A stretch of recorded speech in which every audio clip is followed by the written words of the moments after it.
Affirmations, I believe, are the most misunderstood form of personal development. The reason it's misunderstood is we've been taught one of two ways by self-help gurus over the years to do affirmations. Number one is we're taught essentially to lie to ourselves, right? If you want to be a millionaire, just tell yourself you're a millionaire over and over until you eventually start to believe it, right? Yeah. So lying to yourself is never the optimal strategy.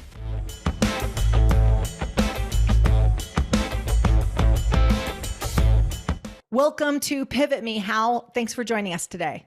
April, it is good to see you, and thank you so much for having me. Absolutely. So before we came on, Hal and I were going through our list of common friends, which was awesome. We both agreed that Antarctica was too cold, but there were some warmer islands that we definitely agreed to go to. Hal, we've just read your bio. The listeners of PivotMe know your name. Hopefully they've read some of your books, if not all of them. But I would love for us to talk about how you got into this work. Like, so you have a pretty diverse background, but how you got into this type of work. Yeah, that's a fun question to start. So when I was 19 years old, I was pursuing my dream as a radio disc jockey. I was DJing on 97.1 FM, and I was the new guy. So it was like the grunt shift, midnight to 6 a.m. And a couple weeks into that career pursuit, a buddy of mine convinced me to go interview for a direct sales position for Cutco Cutlery. And, I was like, I'm not a salesman. Like, I don't, but he was persistent and he convinced me I should do it. So I gave it a shot. I interviewed, I got the position. Which, I think most people that gave it a shot got the position. But I decided on my second day of training that I wanted to break the all-time company record. And to give you a little bit of On like your backstory. Second day? Second day. Yeah. Well, so Okay. in training on the second day, we learned about, okay, there's this thing called the fast start. Your first 10 days, there's all sorts of incentives and sales levels and prizes. And the idea is like, how can we make this new group of salespeople, give them so much excitement and incentive and rewards that they get off to a great start, build some confidence, get some wins under the belt, right? So it's a great strategy. And we learned the highest level was, okay, now this is the record. This is the most anyone's ever sold. And there was something inside me that went, because my whole life before that, I'd been really average. Like I wasn't a good student. I wasn't an athlete. I wasn't popular. Like I was a really kind of mediocre troublemaker kid in detention all the time. And something inside me went, if another human being could do this, and I think this is one of the most important beliefs for all of us to adopt. If another human being could sell this much Cutco kitchen knives, Yeah. why not me? Like that seems like that just proves it's possible. And so I went up to my manager after training. I said, hey, I want to break the all-time company record. And I thought he was going to be, like jump for joy and be so excited. And he looked at me and tilted his head and goes, Hal, okay, I hear that every week from somebody. I'm just going to be honest with you. He said, I hear that every week. Do you know how many people since I've been a manager have done that? And I went, no, and he goes, 0.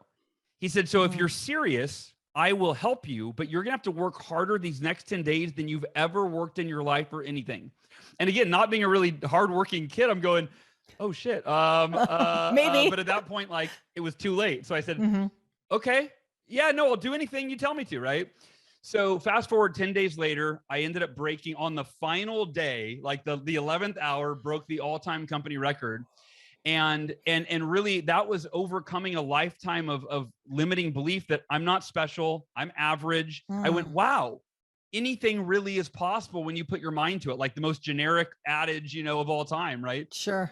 Sure. And so that's the start of it. I started speaking at all of the conferences because I broke the record. They go, you're on stage at the weekly team meeting, and we're going to put you on stage at the division meeting. And now you're going to talk at the national conference. So I'm 19 years old, speaking on stage in front of, hundreds of people, thousands of people.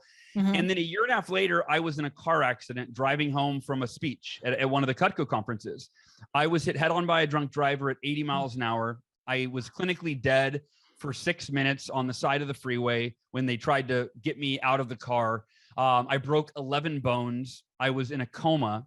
And 6 days later, I came out of the coma to be told I would never walk again. Now that's a whole nother story of how that happened. But I had the mindset, I'm committed to walking again, no matter what the doctors tell me. And 3 weeks later, I took my first step. I left the hospital 4 weeks after that, again, with 11 broken bones, permanent brain damage. But during the time in the hospital, that was when I asked, why did this happen to me? And not from a victim mindset of like, why did this happen? I'm a good person. I don't deserve this. But like, everything happens for a reason. But what's the reason I'm going to choose? And I think for all of us, when you experience adversity, again, it's another old generic adage, everything happens for a reason. But most of us are searching, like we're looking for someone to tell us the reason. And I believe that it's our responsibility to decide the most empowering, proactive reasons for the most difficult times in our life. Wow. And I told my dad, I said, Dad, ever since I've been speaking at these Cutco conferences, I've always wanted to be a motivational speaker, but I had nothing to talk about. I had a normal life. You and Mom were good to me. I said, now I would have never asked for this, but maybe that's why this happened. Maybe I'm supposed to overcome this adversity and then go help other people to overcome theirs. And so when I left the hospital, like 4 weeks later, I gave a speech at my high school, my alma mater that I graduated from.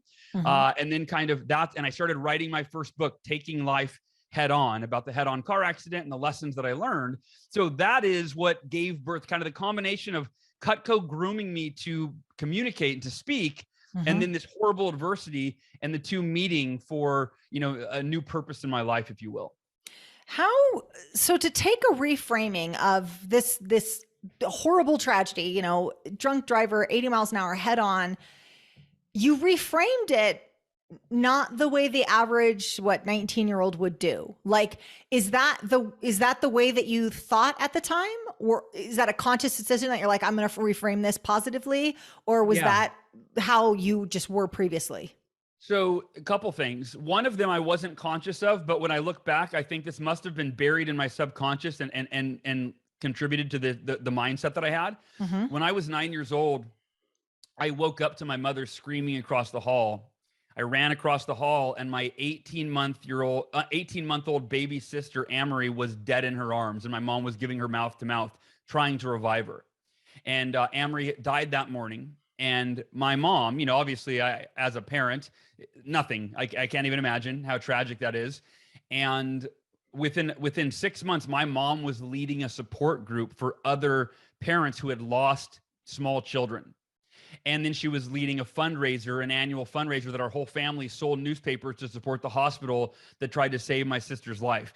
So consciously, I didn't think of that in the hospital, but again, I saw my mom take her adversity and turn it into an advantage, take a tragedy, turn it into a triumph, so to speak. Just take this horrible thing and think, how can I help other people with this experience? So I think it must have been in there somewhere.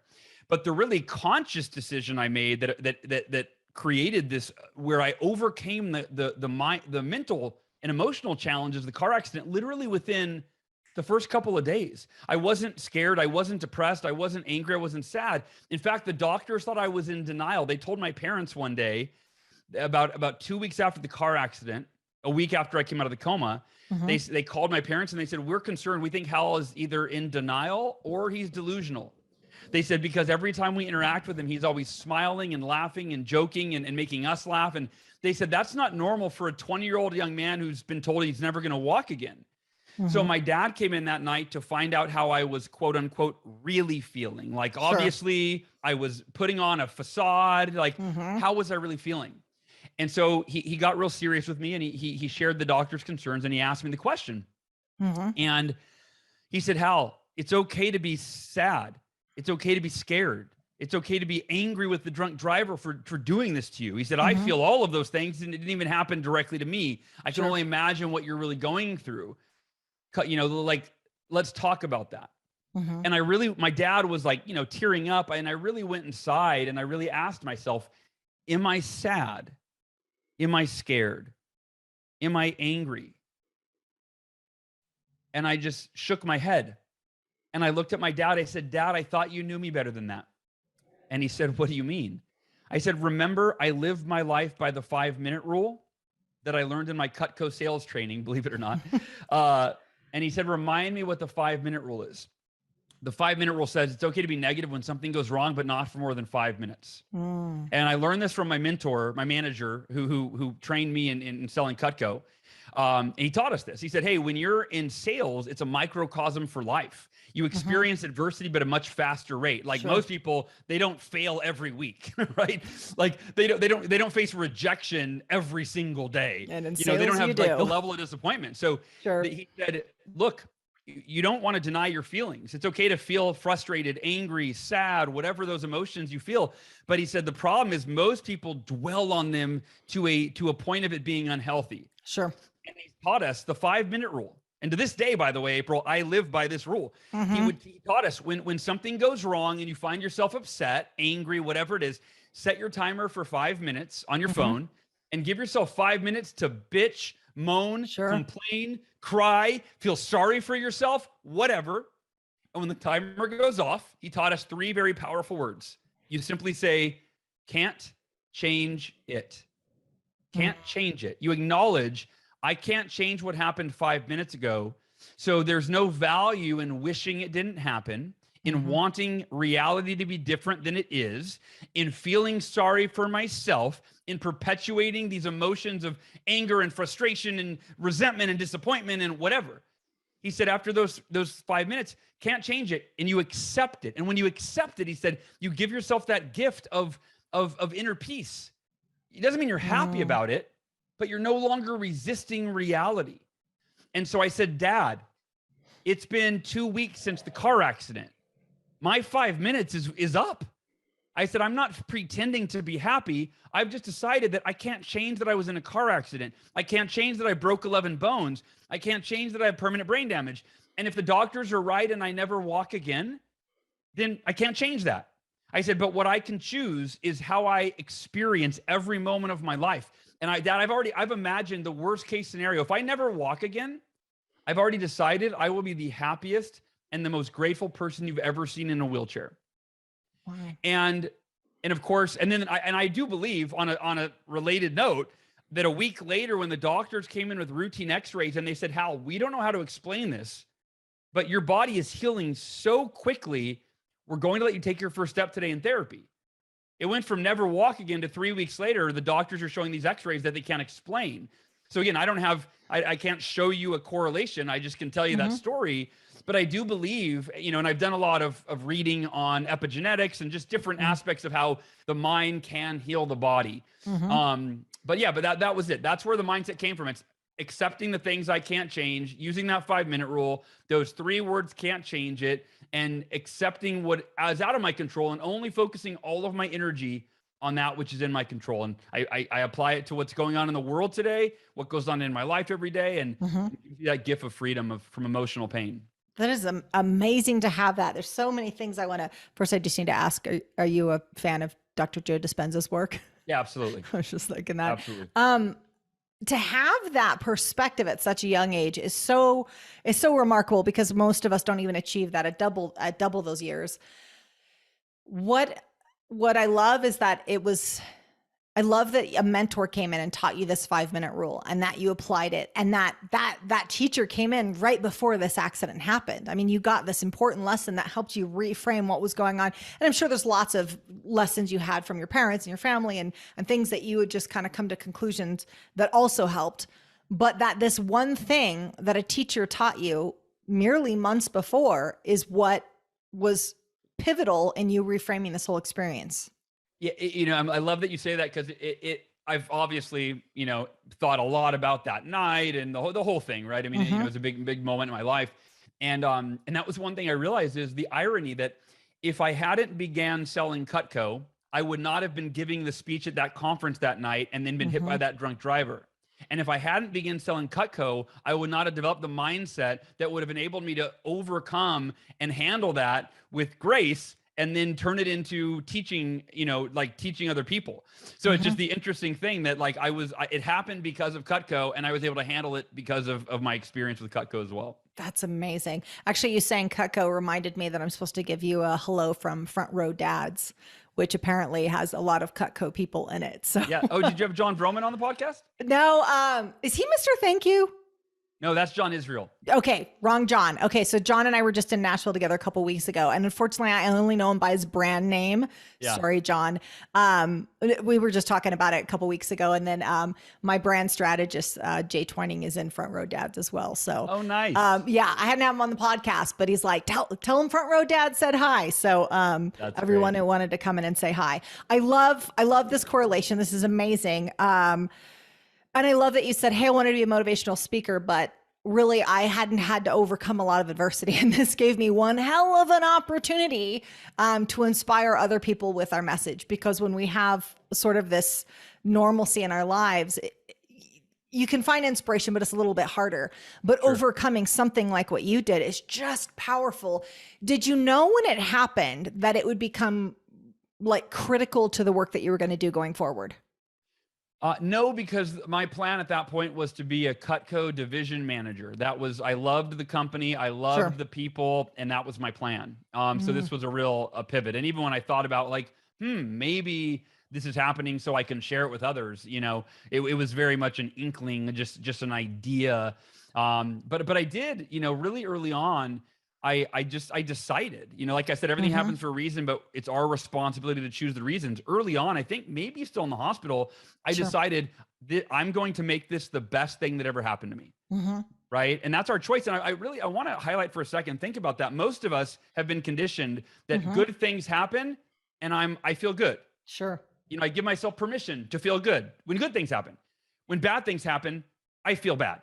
Yeah. Well, and to me, it was, well, hey, how about no matter what happens, I feel however the hell I want to feel. Yeah. Right. Yeah. You maintain the control then, the power. Exactly. Right. Rather than your emotions managing you, right. You're managing your emotions and realizing that no matter what happens to me, I can choose to be the happiest, most at peace, most grateful, most motivated, most inspired I've ever been, no matter what happens to me. Yeah. And pivoters, as you're listening to that, really think about the power in Hal's statement. Like, talk about taking back your power, we talk about the show, having an internal locus of control. Yeah.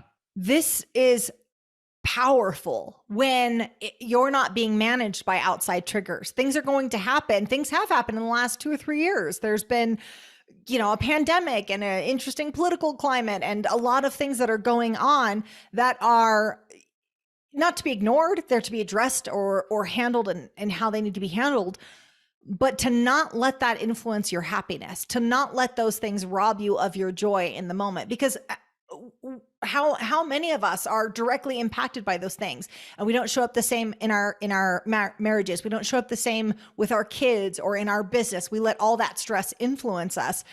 There is such power in you being able to say, I've just decided. I mean, if a pivoter is listening right now going, well, yeah, I would like to do that. How do we do that? Like, how do you make that decision? I'm going to be happy regardless of what happens on the outside world. There's a couple things. One is the 5-minute rule. I mean, that really is step one. Step one is, because here's the thing. If you don't have the ability to accept life as it is, then the way life is going to cause you to feel certain ways, right? Sure. When life feels out of control, you're going to feel out of control. And that's going to lead to anxiety and stress and depression and all of these things. So step one is really making a conscious decision that, wow, okay, I'm going to, first you have to understand every painful emotion. Here's a little bit more depth on that lesson. Sure. Every painful emotion that we have ever experienced in our lives, that we're experiencing now or that we could experience in the future, consider that it is self-created. It's self-created by our resistance to our reality. But no one teaches us that in school. It should be like day one lesson. We believe when we're feeling a certain way, a painful emotion, we almost always point our finger somewhere. Sure. Right? We have something to blame for the way that we feel. Of course, I'm upset. Did you hear what she said to me? Right? Or of course, I'm sad. I mean, look at what I lost. Right? Of course, I'm angry. I look at what's going on in the world. Right? We always are pointing at something for the way that we feel. But the reality is the same exact tragedy could befall two different people, person A and person B, right? Both people might get cancer, or both people could go bankrupt, or both people could have their spouses leave them. Person A resists that reality, says, this is the worst thing that ever happened to me. This isn't fair. I don't deserve this. My life is ruined. Person B that had the exact same experience, or at least the same event, said, wow, this is probably the hardest thing I'm ever going to deal with. But you know what? I know there's a lesson in it. I know I can learn and I can grow and I can become a better version of myself. So I'm going to take this challenge head on. I'm going to make it through. I'm going to be better on the other side. Person A feels defeated. Person B feels empowered. But it was the exact same outer circumstance, the exact same tragedy, right? Life, though, is happening. You know, our reality is how we interpret it. Yeah. And so the first thing is deciding and doing it in writing. I used to wear a wristband that said, can't change it. It had 3 words, can't change it. And I would wear it because I'd be in traffic, for example. You know, you don't have to have like a horrific, you know, car accident or something horrible happen for this to use this. This is an everyday thing where when you're in traffic, just think about how usually if you're running late somewhere and you're hoping that there's no traffic, but then you hit bumper to bumper traffic, you know, how do you spend the 30 minutes in the car? You're stressed out, you're tense, you're frustrated, you're riding the bumper of the person in front of you, right? You're resisting the reality that no, there's traffic and you're going to be late. And I would do the same thing. Then I'd see that wristband on my arm that said, can't change it. I'd go, oh yeah, wait a minute. This applies to everything. I can't change that there's cars going slow in front of me. I can't change that I'm going to be late. I can't change that there's a consequence, but I can choose to enjoy every moment I'm in this car. And I believe that's a real metaphor for life. Sure. I can't change lots of things. I can't change other people. I can't change the past, but I can choose to enjoy every moment in this life. Right? But how do you balance the tension between, so I totally hear what you're saying, but I'm thinking about like wearing a wristband that says can't change it. And to me, I thought, man, I would feel like that was disempowering. How do you, but when you phrase it in the term of traffic, I totally understand it. How do you balance that tension between accepting the things you can't change, but then also taking ownership and action over the things you can change? Yeah, I think it's a pretty simple distinction. It's an important distinction, but I don't think it's complicated, right? It's just, you literally go, is this something I can change? And for example, and by the way, the answer might not always be black and white, right? I mean, it might be like, I think I can, but I'm not sure. Yeah. And then you go, well, do I want to give it a shot? Yeah. So for example, I was told I would never walk again by doctors. So I could have said, that's it. That's what I'm thinking. You could have just said, I can't change it. I'm going to have to get busy accepting it. But so what I decided is I'm committed to give it everything I have to walk again, while I simultaneously accept that it may never happen. Oh. Right? So think about that. Most people don't want to be set up for disappointment. Most of us, right? So you go, I don't want to give it everything I have because I might fail. In fact, that's what keeps most people from going after anything, right? Any goals or dreams is, what if I fail? What if I give it all I have and then I don't reach my goal?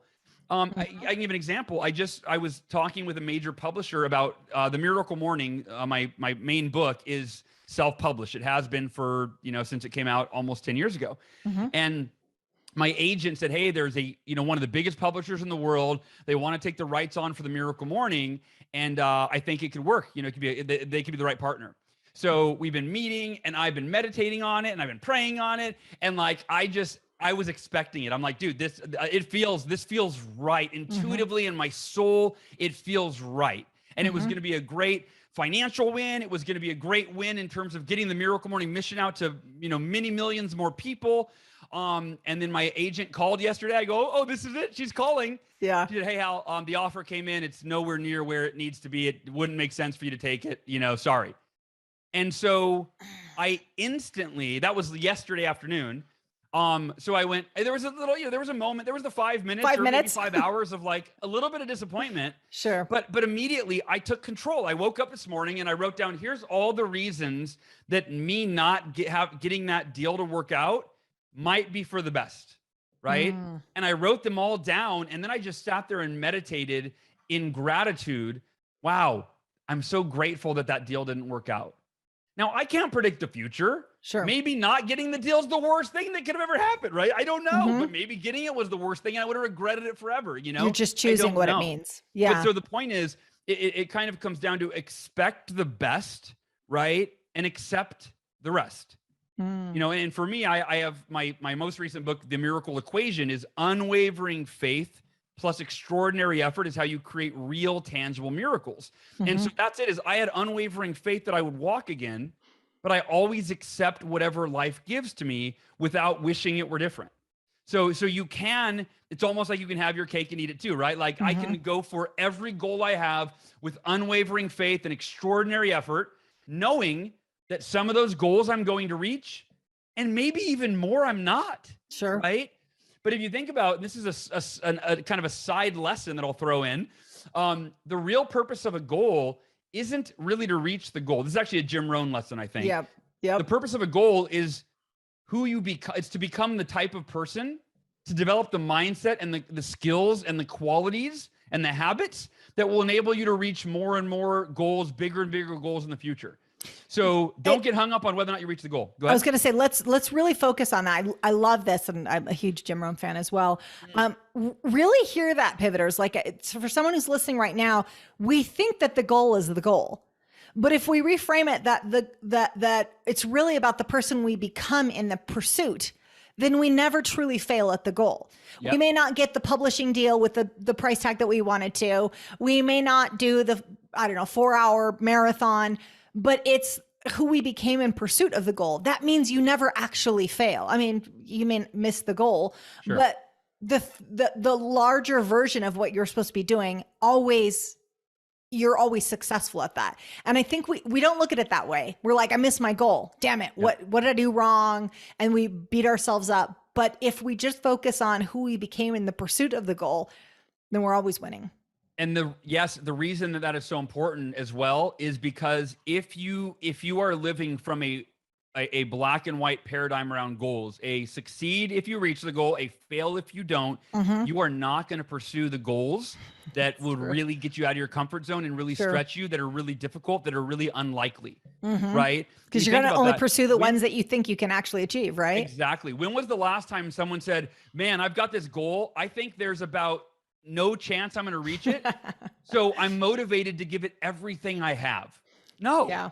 You have to change your paradigm and go, I'm going to just approach every goal in my life. I'm going to give it everything I have, whether or not I reach it. And then I'm going to become a better version of myself every time I pursue a goal. I'm going to be able to think bigger. I'm going to be able to achieve bigger, right? It's all about who you become, because only the growth lasts forever. If you reach a goal and you make $1 million, you're probably going to spend it. And then, right. And if it was easy, like if you won the lottery, that's why so many lottery winners end up being bankrupt and broke. Miserable afterwards. Because they did not develop into the type of person that could generate that kind of wealth. They just had it handed to them, and then they lost it all, and they were worse off than they were to begin with. Plus their identity didn't switch. And have you read the study about the people that won the lottery and compared their happiness level to the people that were in wheelchairs who had like a traumatic?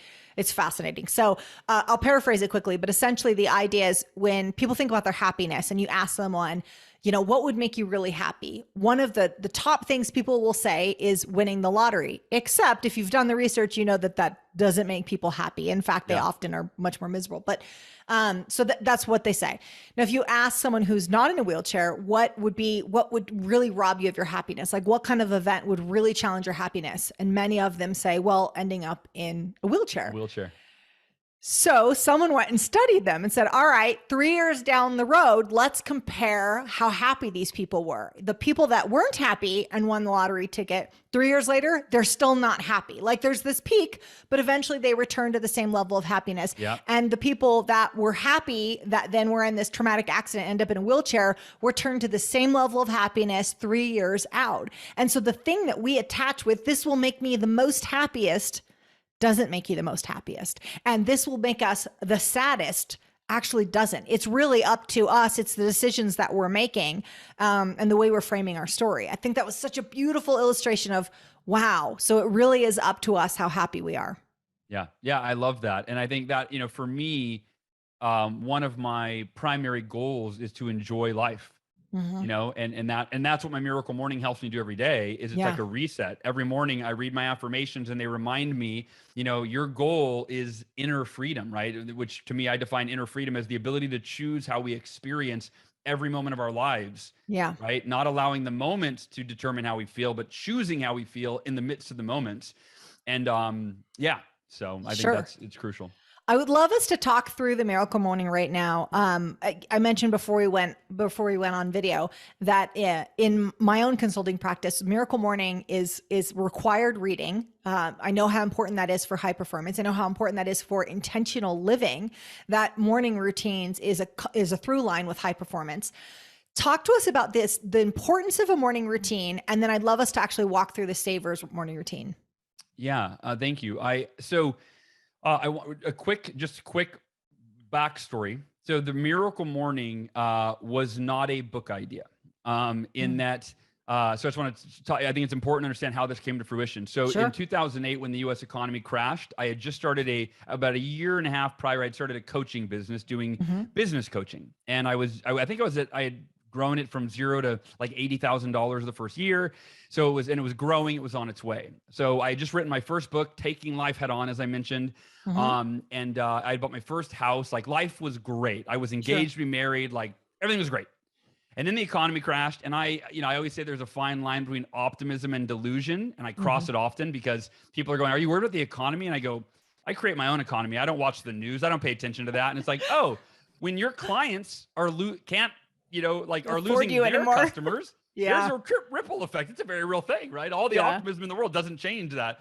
So in a 6-month period, I lost over half of my clients, therefore half of my income, could not pay the mortgage, ended up having to foreclose my house, stopped exercising, canceled the gym membership. I tripled my body fat percentage in 6 months. And I went from being debt-free in terms of credit card debt to living on my credit cards. I was at $52,000 in credit card debt from 0 to $52,000 in 6 months. And so it was like I was hitting rock bottom, and a series of events led me to go for a run. And I heard a Jim Rohn quote, right? Let's bring back Jim Rohn, that became the catalyst for creating the Miracle Morning, but for really changing my life. And Jim Rohn said, "Your level of success will seldom exceed your level of personal development." And I think I had heard that before, but you know how we can all relate, where you've read something or you've heard something multiple times, but you don't implement it. You don't, right? There's nothing forcing you to do it. But I was desperate. And I stopped and I contemplated that quote. Your level of success will seldom exceed your level of personal development. And I went, okay, on a scale of 1 to 10, I want level 10 success in every area of my life. I think that if we're all honest with ourselves, if you're measuring success in your marriage, in your health, in your finances, nobody is like, "Well, I don't want to be too happy or too healthy. Like, I'll settle for a 6 or a 7. No. Yeah. We're like, yeah, I want level 10. I want to be as happy, healthy, wealthy, successful as I possibly can be. That's what I'm working towards, right? But then when I asked myself, okay, we all want level 10 success, but I asked myself, what's my level of personal development? Like, at that time in my life, I was depressed, I was scared, I was feeling hopeless, I wasn't exercising, I wasn't really growing, I was just waking up, grinding in front of the computer and on the phone all day until I got exhausted, went to bed.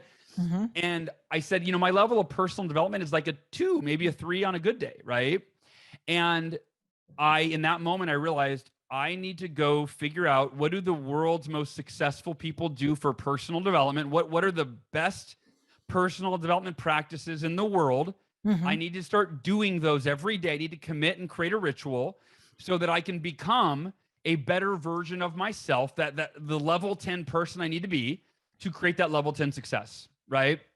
And so I ran home, I Googled best practices, and I ended up with a list of 6 practices. And I got overwhelmed because I was looking for like 1 or 2. I'm like, okay, like what's the one thing I could do every day for my personal development? Right. And I had this list of 6, and I almost threw in the towel. I almost go, throw my hands up. I don't know what to do. And then I had an epiphany. I went, wait a minute. What if I made a ritual that did all of these? What if I woke up an hour earlier tomorrow? Even though I wasn't a morning person, I thought, I don't have any time during the day. I've got to squeeze it in before I start my day. I thought, what if I woke up tomorrow and I did the 6 most timeless, proven personal development practices in the history of humanity that the world's most successful people in all fields and walks of life have sworn by for centuries? I thought that would be the ultimate morning ritual. And the next morning, by the way, that night or that afternoon, I Googled, so the 6 practices, if you want to write these down, they're organized into an acronym to make them memorable and easy to follow. These are the savers. And if you're taking notes, you can write them vertically. So S followed by A, V, E, R, S. The first S is for silence. It's your meditation or prayer time. The first A is for affirmations, which we can dive into because it's not the way you've probably been taught affirmations. The V is for visualization, which, you know, the world's greatest athletes swear by visualization, right? Why would we not harness that proven practice to perform at our best every day? The E in Sabres is for exercise. And not saying you have to go to the gym in the morning, but it's important that you do at least a few minutes, you know, jumping jacks, get the heart rate up, get the blood and oxygen flowing to your brain so you have more mental clarity, more energy throughout the day. The R in Sabres is for reading, right? And that's an obvious one, but we're all one book away from, you know, learning something to change any area of our life. And the final S in Sabres is for scribing. And that is a fancy word for writing or journaling, but, you know, the J would have made the acronym It wouldn't work. Yeah, sure. But right, so scribing, you know, and I write down what I'm grateful for, and then I look at my to-do list and I write down, okay, of the 25 things on the to-do list, what are the top 3 in order of importance that I will commit to getting done today, right? Real simple scribing practice. The gratitude fills me up, makes me feel good, and then the clarity makes sure I'm productive that day. Sure. And those 6 practices, you know, some of them are easy, but like I had never really meditated before. I had never done affirmations. I had never visualized, journaling, you know, not a whole lot. And so I started out that afternoon, I Googled how to meditate. And then I opened up 6 tabs on my browser, how to do affirmations, right? How to do visualization, all these things. And here's the interesting thing, April, and I want to share this, especially anybody who's listening right now. It's like, that you're struggling. If you're listening and you're struggling, that's where I was, right? When I created this, I was at one of the lowest points in my life. Oh yeah. I mean, mentally and emotionally, I was way worse off than the car accident. I know that sounds weird, but I think the reason is during the car accident, I was surrounded by family and doctors and nurses. I had so much love, so much support, so many visitors. In 2008, everybody had their own problems. Like nobody came to visit me. Nobody was helping me. Like I was on my own, and it felt really lonely. Was no fault of your own. And I bet in 2008, you probably felt like you had a hand in what happened. Totally. And the biggest thing is the real guilt, the fault came. Why? It's been 6 months. What the hell's wrong with me? Why can't I fix my life? Why can't I turn this around? And then what made it even worse is I was a coach. You could say I was a success coach. So I was having an identity crisis. I go, I feel like a phony to even recruit new clients because I'm failing miserably. Who the hell am I to coach somebody on being successful? Right. So I was a mess. Yeah. And every night, the only escape I had, ironically, was my bed. It was crawling under my covers and being able to, like, you know, temporarily escape my problems for 8 hours, you know.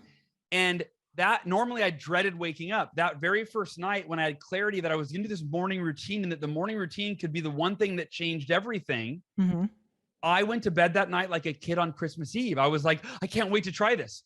The next morning, I woke up without hesitation. I jumped out of bed with energy. And by the way, I'll tell you a little foreshadowing. This is how I wake up every day now. The miracle morning is every day I go to bed with the intention that I'm going to get the perfect amount of sleep. I'm going to re-energize. I'm going to wake up with more energy, more clarity, more motivation than I've ever had before. And that's how every day, that's my intention. So I woke up, I felt amazing. I went in the living room. I didn't know how to meditate. I was super, you know, I was not doing it right. Sure. My affirmations felt super cheesy. Visualization I was like, none of it worked. It didn't work very well. In fact, I joke, it was a mediocre morning. Like it wasn't the miracle morning yet, huh? But even doing all of those things in a mediocre way, after 1 hour of those 6 practices, I felt inspired. I felt energized. I felt motivated. And maybe most importantly, in 2008, when the economy is continuing to crash, and right now we're experiencing, you know, potentially the horizon of similar things. And I can look back and go, even though the economy got worse, that day I went, as long as I continue to do this every single day and I get better and better and better and better and better, it's only a matter of time before I become the person that I need to be. that can create anything I want for my life, no matter what the economy is doing. And within 2 months, I had doubled my income, more than doubled my income. Wow. I went from being in the worst shape of my life to committing to run a 52-mile ultra marathon, which I ended up completing. And I had never run before outside of high school PE class. And my depression didn't take 2 months to go away. It was almost gone. It was diminished on day one, because for the first time in 6 months, I had hope. I had clarity. Ooh. And I went to my wife. I said, sweetheart, I signed 2 clients today. It's been 2 months since I started this morning routine, because it didn't have a name. I said, but it feels like a miracle how my life has changed. And she goes, it's your miracle morning. Wow. I go, I love that. Yes. And I wrote in my schedule. I immediately went to my planner, and it was like pen and paper still back then. I wrote miracle morning at 5 a.m. the next day. And then I told it to my coaching clients. Almost all of them said, I'm not a morning person, but I'll try it. They all came back a week later, said it worked for me. And that's when the light bulb went off, and I went, wait a minute, if this miracle morning thing worked for me and I wasn't a morning person, if it's working for almost all of my coaching clients, and most of them were not morning people, this could work for anybody. And that's when I committed, okay, I've got to write a book about it, and the rest is kind of history, as they say. It's amazing because I had 2 mastermind calls earlier before this, and they all know about the miracle morning. And I told the 531, I said, hey guys, so I'm interviewing Hal Elrod on PivotMe today. And one of the ladies that are a longtime client, wonderful woman, Erica Woolwine, she said, I need to let you know that I used to not be a morning person, and I had it down to the minute of how late I could get up and still get my 2 kids ready and get to my teaching job every day. And she said, I had it down to a science. This was a bad science to master, but she had it down to a science. And she said, and a friend at work gave me that book. And she said, it had completely changed everything. And I wanted to share that. She said, this is key. You have to get up before your kids. Parents, if you're listening, you have to get up before your kids. And I know that means really early sometimes. But she said, getting up before my kids. And she said, and having me time, she said, I immediately was a more present and patient parent, because I felt like I had invested in me before I was giving to them, because as you're a parent, you're especially getting them ready for school. It's a whole lot of you serving them. And she said, and then I went to school and I was a better teacher. And so I said, how long ago was that? She said, it's been about 5 years now that I've been doing it. Wow, that's amazing. And so to think that this book you chose to write because you used it yourself, and that's often the best tools, is the ones that served us. And we said, who else can it serve? But that impacted a school teacher in California, and she still uses it to this day. And she's a better teacher and a better mom because of it.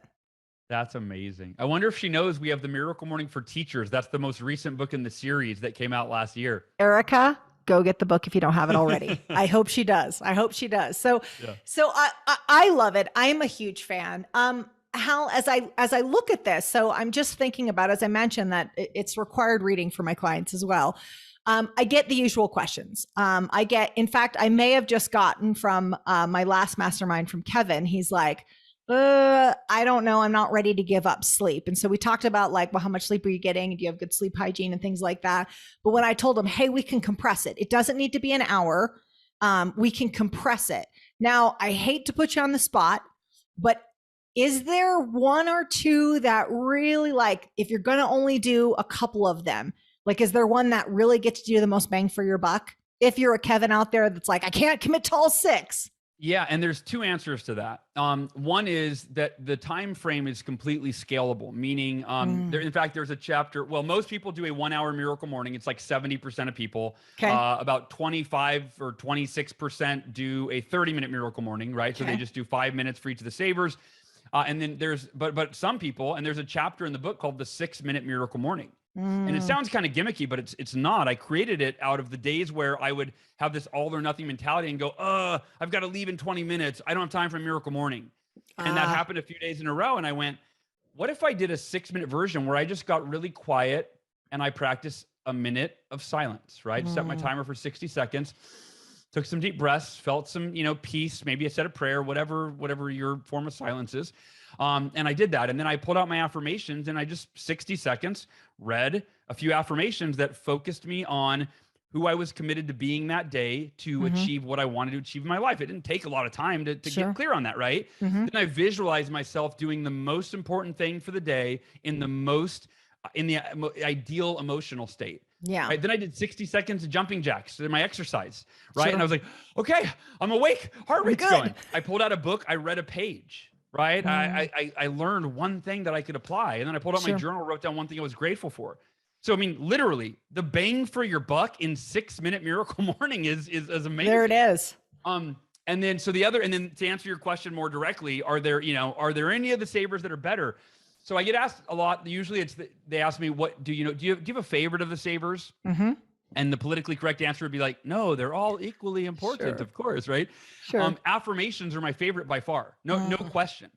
And here's why. In fact, I'm going to give a quick, can I give a little training on affirmations? I was just about to say, you said earlier, what we know about affirmations is wrong. So teach us. So affirmations, I believe, are the most misunderstood form of personal development. And I believe that it is the most beneficial, the most effective form of personal development. The reason it's misunderstood is we've been taught one of two ways by self-help gurus over the years to do affirmations. Number one is we're taught essentially to lie to ourselves, right? If you want to be a millionaire, just tell yourself you're a millionaire over and over until you eventually start to believe it, right? And trick your subconscious. Now there may be some value in that, but I believe that the truth will always prevail. If you're struggling financially and you're affirming, I am a millionaire, right? Your subconscious is going to go, bullshit. No, you're not. Like, who are you kidding? You're broke right now. And you're like, shut up. I'm doing my affirmations, right? So lying to yourself is never the optimal strategy. The other way that we're taught to do affirmations is to use this flowery passive language that produces a magical result independent of any effort. I'll share one that you've probably heard this one before. Is that what you're talking about? Manifesting, where you can just manifest it and you're not actually taking action? I am a money magnet. Money flows to me effortlessly and in abundance. I know. Now, I can just sit on my couch and it comes to me. Exactly. Right. Now, why is that stuck? Like, why is that not been lost in the shuffle? Like, why do people still do that affirmation? Here's what I believe. Here's my theory. Yeah. If you're struggling financially and looking at your bank account causes you pain, causes you fear, but then you go, okay, I'm going to do those affirmations. I'm going to manifest. And then you sit on the couch and you go, oh, I'm a money magnet. You go, that feels good. Money's flowing to me effortlessly. Oh, that feels really good, right? Yeah. Oh, and everything is going to be okay. I think that's why people like it, is that it gives you temporary relief from your money woes. But you're not getting yourself to do the things they make you money. You're placating yourself. Exactly. My affirmation, and there's different ways to do affirmations. In fact, in their simplest forms, I call an affirmation is just a reminder of something that's important to you, right? So if you affirm every day, I'm committed to feeling grateful today. I'm committed, right? Like just that alone is, like just reading that puts you in that state. But let me get really clear. If you are like me, and if you're listening to this show, I'd imagine you are results oriented. You don't just you want to feel good, but if you affirm something about money, you want to actually have it affect your bank account balance in the future, right? You want to see your income improve. Sure. So here's my formula for affirmations. Step 1, affirm what you're committed to, right? We don't get what we want. We don't get magic. I believe in magic and miracles, sure, but we get what we're committed to. So instead of saying I'm a millionaire, say I'm committed to becoming a millionaire. I'm committed to earning $1 million. I'm committed to spending an hour a day on the thing, right? Like commit whatever you're committed to, that's what you get. And so every day affirm I'm committed to, and the way that I phrase it is I'm committed to blank. No matter what, there's no other option. It's a gut check. It's I'm committed to blank. No matter what, there's no other option. The second step is list all of the reasons why you're committed. What are all the compelling reasons that you're committed, right? Because being committed is one thing, but reminding yourself, oh yeah, I'm committed because I want to provide my family with financial security and freedom. I'm committed because I want to contribute to the world, on and on and on. And then step 3 is affirm which specific actions you will take and when, right? Sure. You're committed to what? Why are you committed to it? And then the rubber meets the road when you go, so because I'm committed to that result, I'm committed to work out from 8 a.m. to 9 a.m., Monday through Friday, right? No matter what. So get really clear. That's an affirmation formula that's rooted in reality, that's actionable, that's practical, and that programs your subconscious mind and directs your conscious behavior to get you where you want to go. I love it. I love it. And it seems like it kind of embeds some SMART goal format too, right? Which we know works beautifully. Totally. I love this idea. I too struggle with the whole manifestation of like, there was a movie that was made that I liked, but there was a whole lot of manifestation happening and a whole lot of sitting on the car and imagining yourself driving a nice new car. And I was like, yeah, you're missing the component of the action. Like it doesn't just come in. We don't just think good thoughts and they come in. Like you got to get out and work for it. And then you get to drive the nice new car. And I don't know why they could have put that in there. They could have, it would have been easy. But maybe people wouldn't have liked it as much. A lot of people that were in that movie, I know, or not all of them, but some of them. There's some great people in there. And they've worked, but they've worked their ass off. They're like, they didn't just manifest. They did everything that I just, gave you in that affirmations formula. It's so true. I know. Likewise. I'm like, you guys missed this one piece. There was like I don't know that it was a sequel or maybe like a spin-off of that, but there was another piece to that where people were saying, hey, you missed the one part, which is the action. Yeah. I'm paraphrasing, but so we talked about affirmations. I love them. I'm a huge fan. I do affirmations every morning. Huge fan of that. And for me, I have affirmations around certain areas of my life. So I talked about being a parent. I have a parent affirmation. I'm a present, joyful, and patient parent.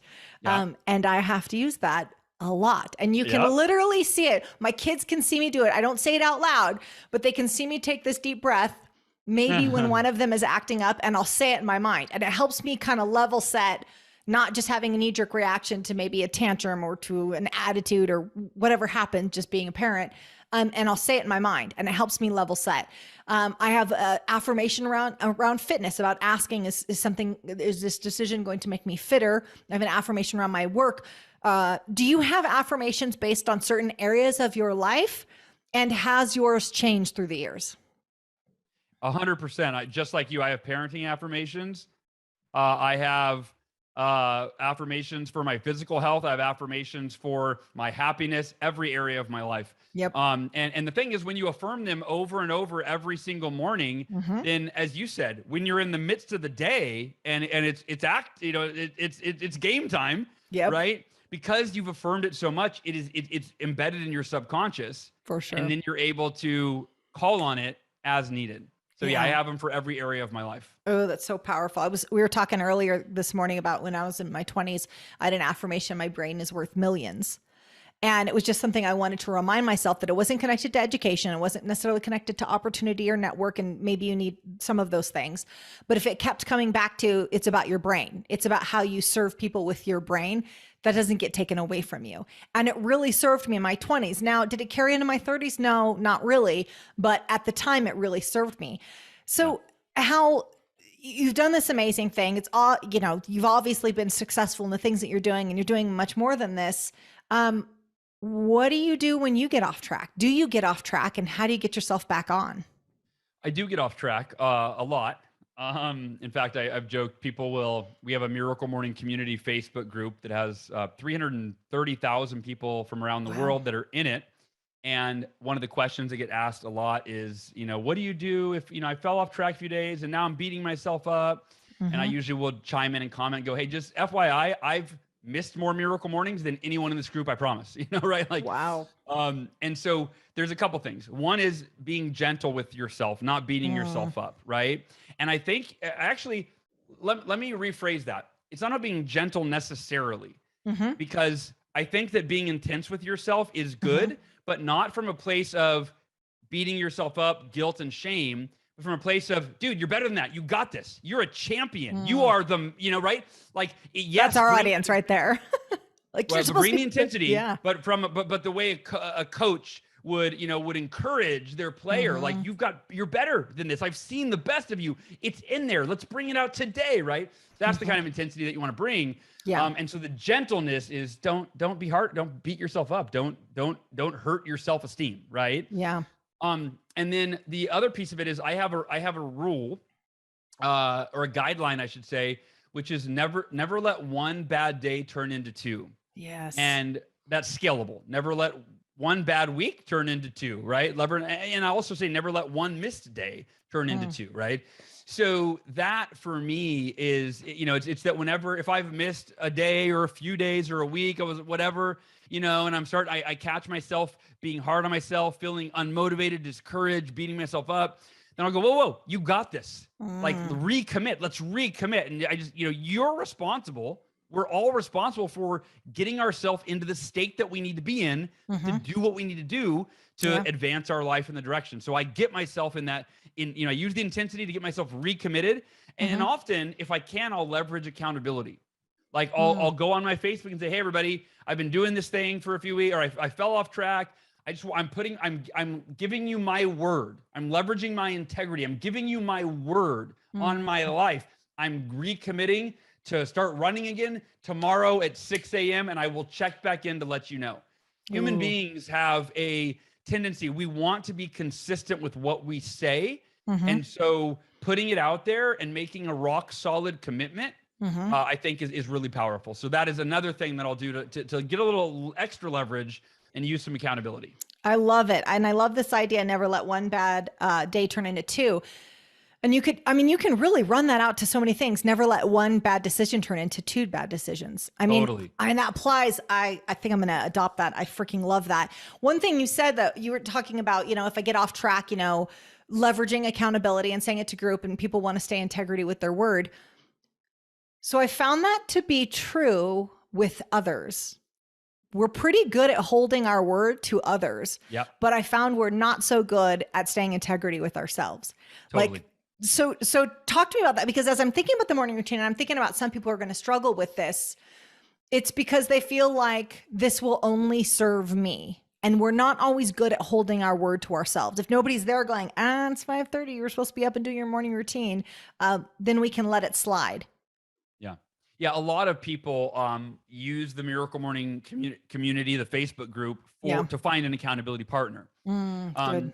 So that's one thing. Also, the book, when I wrote the book, I had the voice of self-doubt going, how am I going to convince people to overcome their limiting belief of I'm not a morning person? Like, that's been deeply rooted probably since they were kids, right? So, we've got decades of behavior to reinforce that belief. Yes. But how am I going to overcome it? And that was my biggest fear, is like, I know this works, but what words can I possibly put into a book that's going to get someone to do it, right? And stick with it.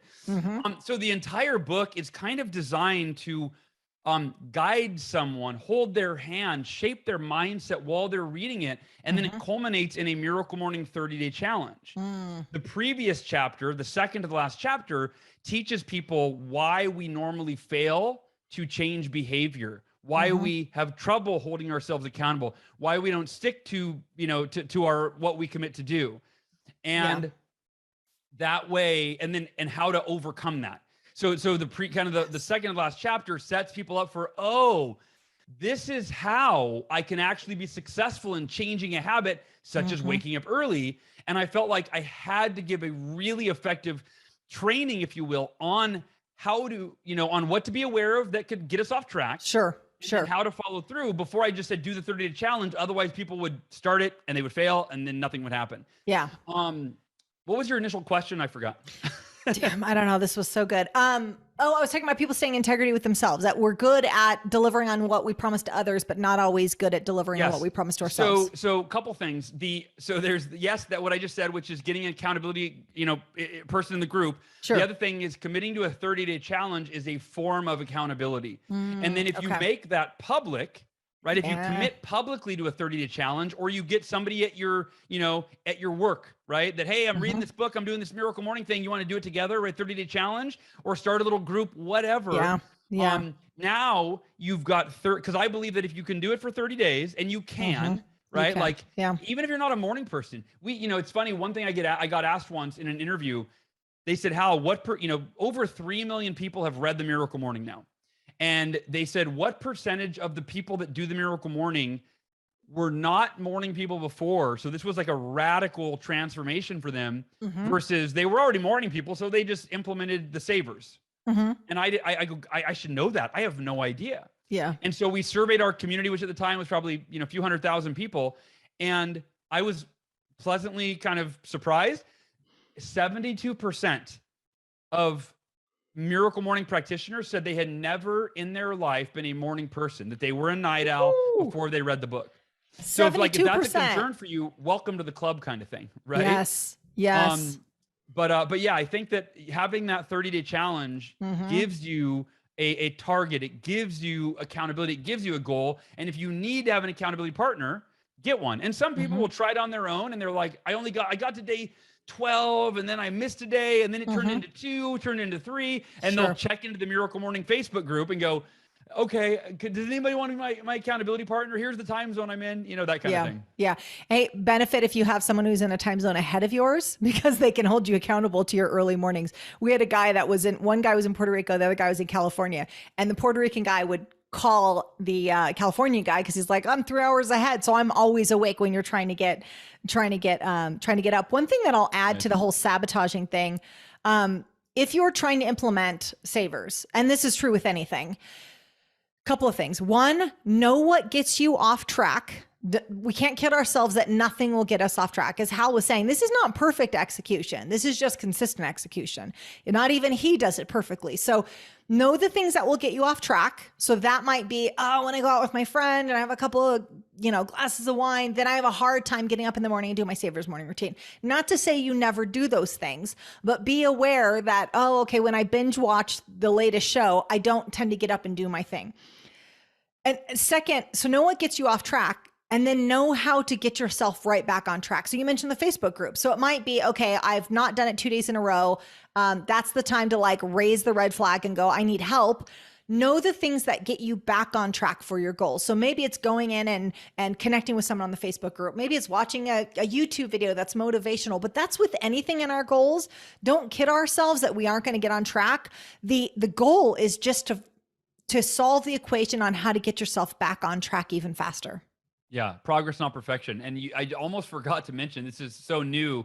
I'm not used to talking about it in interviews, but we launched the Miracle Morning app last month, or actually January. Ooh, and okay. And that I've seen a lot of the people that are posting in the Facebook group saying this app has been the thing, because it's designed to give you accountability. It's designed where you track your savers every day, right? You check them off. You get rewards for the progress that you're making, kind of gamifies it, makes it fun, right? And it kind of helps you hold yourself accountable. So that's actually been a really effective tool that has been years in the making that we finally released in January. So there's a little bonus idea, but I want to say one more thing on this.